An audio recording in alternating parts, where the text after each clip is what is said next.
My twin sister, Chloe, and I were mirror images. Same cornflower blue eyes, same wheat blonde hair, same slight gap between our front teeth. It was our thing. The sterling duet, our parents called us. Until life composed different melodies. Chloe married young, to a hedge fund manager named Everett. Picture perfect.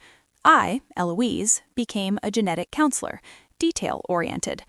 At our family Sunday brunches, Chloe's life was the main topic. My work was a nice, sad job.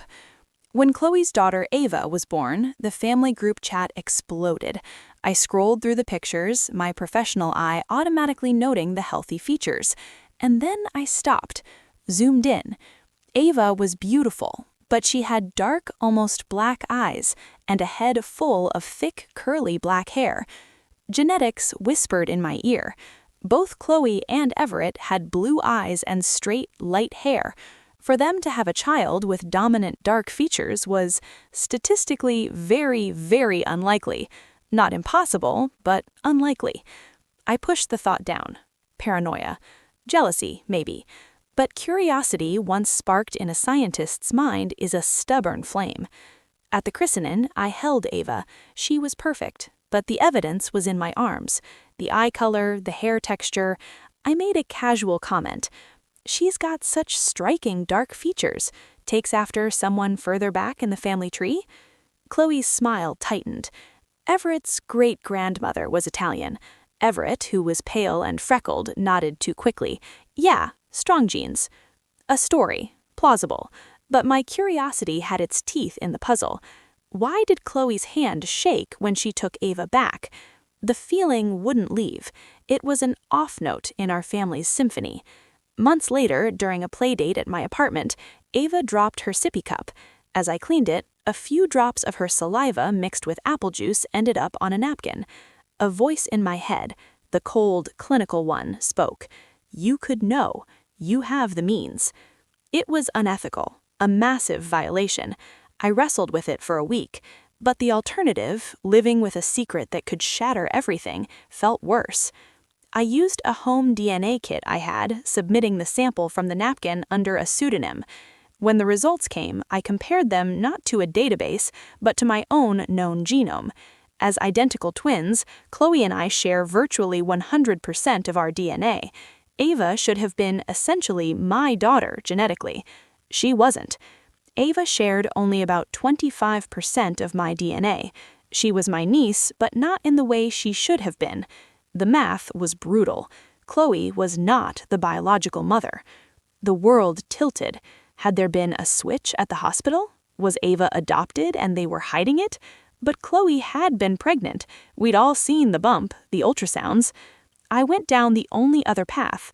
I paid for an expanded relative match search on the DNA site. One name popped up as a predicted first cousin to Ava, Marisol Rodriguez. A quick social media search revealed a vibrant young woman, a nursing student, with warm brown eyes and curly black hair. Her profile was public, and there, in a photo from 6 years ago, was Everett, with his arm around a younger Marisol.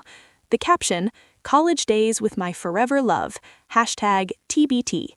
The puzzle assembled itself with cruel clarity. An affair, a pregnancy, and a desperate, terrible plan. I didn't go to my parents. I went to a quiet restaurant and invited Marisol, using a pretext about a scholarship for nursing students with a specific genetic background. She was kind, curious. When I showed her the BNA match on my phone, her face paled. What is this? Your biological daughter, I said softly, showing her a picture of Ava, is named Ava, and my sister is raising her. The story spilled out in tearful whispers. She and Everett had been in love. He left for a more suitable match, my sister, for her family connections. Marisol discovered she was pregnant after the breakup. She was going to keep it. Everett had begged. He offered a solution, a large ongoing financial support, but the baby would be given to him and his new socially prominent wife to raise as their own. Chloe, desperate to secure her marriage and provide the heir Everett wanted, had agreed to fake a pregnancy. Marisol, young, scared, and pressured, had gone along with it, signing away her rights in a closed private adoption. My curiosity found you because something in me knew Ava belonged to someone else. I then called the ultimate family meeting. My parents, Chloe, Everett. I presented the facts like a genetic report, the eye color statistics, the DNA results, the photo of Everett and Marisol, and a signed, notarized statement from Marisol. The fallout was nuclear. Everett crumbled, confessing everything. Chloe screamed at him, then at me.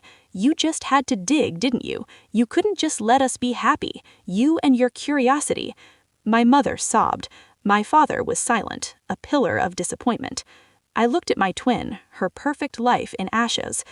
My curiosity wasn't about ruining your happiness, Chloe. It was about Ava. She has a right to know where she comes from. She has a mother who never wanted to give her up.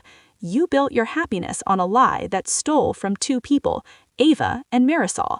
The family shattered that day. Everett moved out. Chloe is in therapy. My parents are devastated, caught between grief for Chloe's pain and horror at the deception. But there's a new thread being woven. I introduced Ava to Marisol, carefully, slowly. There are visits in the park. Ava calls her Mari friend. The truth is a seed, and we are watering it with honesty, not lies.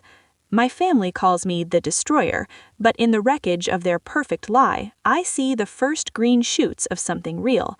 Curiosity didn't break my family, it revealed it was already broken, and sometimes that's the only way to begin a real repair.